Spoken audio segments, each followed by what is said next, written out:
Hello guys, welcome back to Andrew Marie Inspires. My name is Andrew Marie and this is a channel dedicated to giving you tips and strategies in helping you to become the best version of yourself. If you haven't subscribed already, please don't forget to click the notification bell and subscribe to my channel, where I'll be giving you weekly inspiration and strategies in how you can improve your life in the coming decade.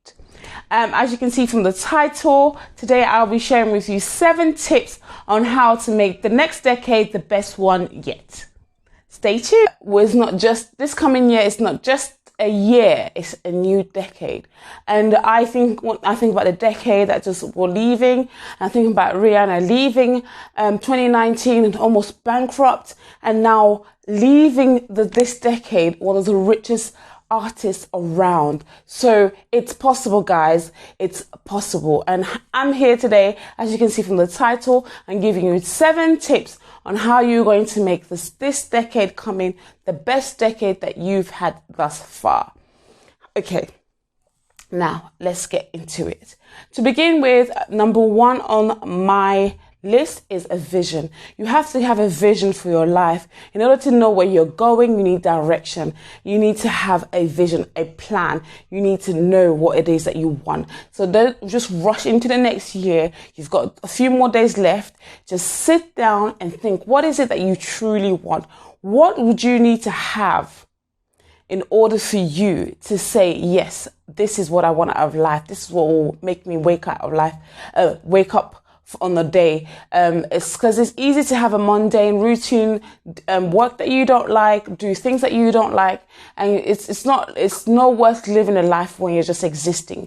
You need to live it. You need to enjoy life. So what do you need to have in life for you to enjoy life, for you to have a spring in your step? Get a vision and get a clear vision for your life. And it doesn't have to be major. Some may not aspire to be, rich or famous and stuff, but whatever it is that's going to make you happy, make you wake up in the morning and get some oomph, is the vision. So get yourself a vision. Sit down, take the time you need, but get a vision.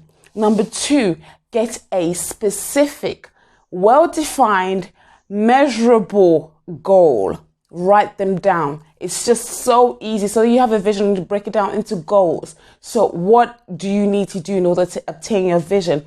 You break it down into small, measurable portions that can allow you to obtain them.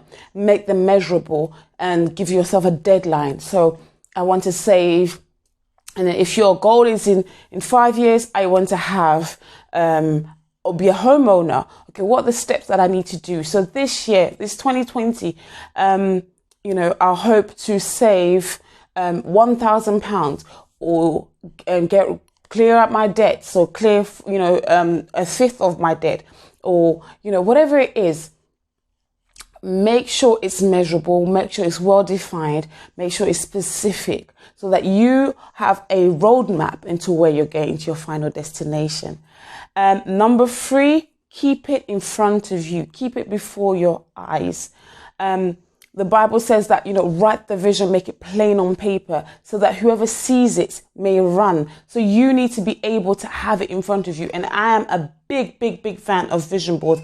I have a vision board opposite my bed, so that in the morning or in the evening when I go to bed, I keep it before me. This is what I'm aiming for. This is what I have to get up out of bed. When I have a vision, I really want to, pursue it. I have a goal.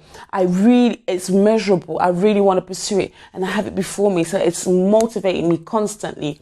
I also write down the vision and stick it, the goals rather, and stick it on my vision board, so that at least when I get there every single day, I see what I want and I've written down. Once I get one thing done, I tick it off. The satisfaction is it's undescribable. It's so rewarding. And number 4, invest in yourself. In order for you to actually obtain the goals, for example, if you want to own a house in 5 years, well, what do you need to do? For example, you need to have increase your income. There's ways in which you can increase your income, and strategies on how you can, get rid of debt. There's techniques that you can do to acquire the wealth that you're looking for. There are so many resources out there, and we're in a world right now where information is so vastly available via the internet. We can do so much from just our living room. If you're like me, a stay-at-home mom of so many kids, then you can have this information available to you in books, going to the library, or even just accessing online courses or tutorials. All available for us at the click of our thumbs, and it's available for us. So invest in yourself. Go to online courses, go to seminars, go join networking groups, go to events. Invest in yourself. I cannot stretch it enough, because we attract more by becoming more. So the more you invest in yourself, the more valuable you make yourself in the marketplace. You attract a better job. If you acquire more knowledge, more specific knowledge, you'll be able to attract more income, more money, and just make yourself all around a better asset. And number 5 is health is your wealth. If you are not in a physical or mental state to acquire or to get those things that you're working for, it's no point. So if you are sick and unhappy and depressed, then what are you working? What is it all worth? It's not worth it, is it? So definitely invest in your health, and it doesn't have to be signing up for the gym like everybody else and just trying to run. It could just be, if you're like a stay-at-home mom, you can walk to your school runs rather than taking a bus. It's also good for the environment. You can drink, give yourself daily goals of drinking a bottle, 2 cups of water a day. Add a bit of fruit to give it a bit of flavor. If you don't like drinking water, you can go swimming with the kids, or you can go swimming. You can run. You can even run in your house. Give yourself 15 minutes a day just to do a little exercise with the help of YouTube in your house. So you don't have to, just think about doing it. Do so many things at the same time. You can do it at home.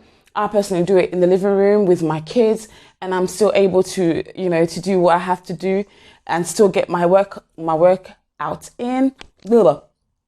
Or just, run up and down the stairs. Whatever you need to do, you can do it in your house, or you can do it just small little portions a day. Or when you're going for a stroll, you can go in the park and, take the kids around if you have kids, or you can go to the gym. Just do things within your stride. I'm a fond believer of doing within your stride, and not overworking yourself or trying to do it outside your capabilities. I hope that's the word. And number 6 is having gratitude. Gratitude is something that is so much. It's something that is so overlooked, but it's the best practice you can give yourself. In order for you to even start your day, write a gratitude list. See, you won't be able, if you want to be in charge of more, you have to be able to be a good steward of what you already have. And a way of being a good steward, and a way of being a good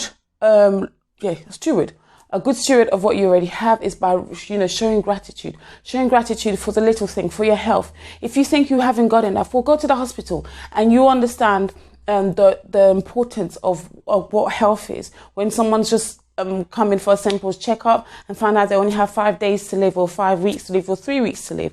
Or if you think you don't have you don't have enough, well, go to the homeless on the street, and you find the importance of having a roof over your head.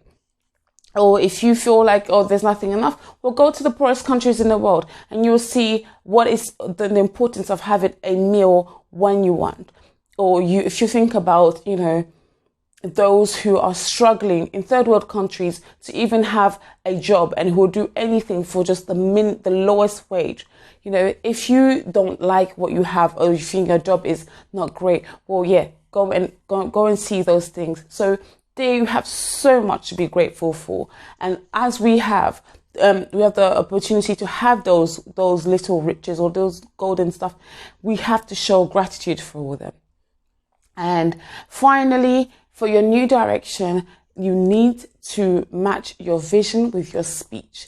Guys, we create our worlds by our words. So our words need to be in alignment with what we are seeking, what we're working for. Because whilst you're working hard, you're setting goals and you're doing the vision, you're doing your gratitude.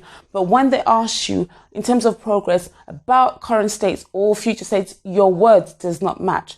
And our words, being a creative element in our life, cancel out all the hard work we're doing. If I'm saying that I want to be wealthy and healthy, and when you ask me how I'm feeling, I will tell you I'm broke and I'm poorly and I'm not doing this, you're cancelling out every effort that is in motion to creating the life you want. Or saying I can never do this or I can never attain this. You're cancelling out all the effort that you're doing. It's literally pointless. If you're going to be working towards a goal and you have a vision and you have it in front of you, make your words match up. And I say the most powerful words that we have in our vocabulary is I am. So you create anything, whatever you put behind those two words, I am, you create. So I am happy, I am joyous, I'm loving, I'm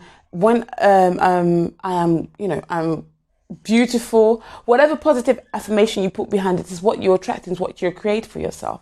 When I was in a really bad depression, I used those affirmations to bring myself back. When I had low self-esteem, I used those affirmations constantly, religiously, in order for me to get back out on myself and see myself the way in which God sees me, the way in which my true version of myself.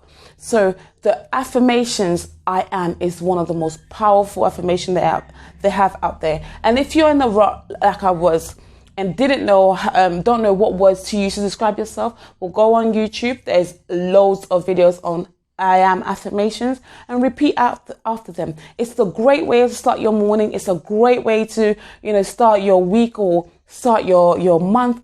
Affirmations, you can have them in the background when you're cleaning up if you're a busy mom, or you can have them on your way to work in your headphones.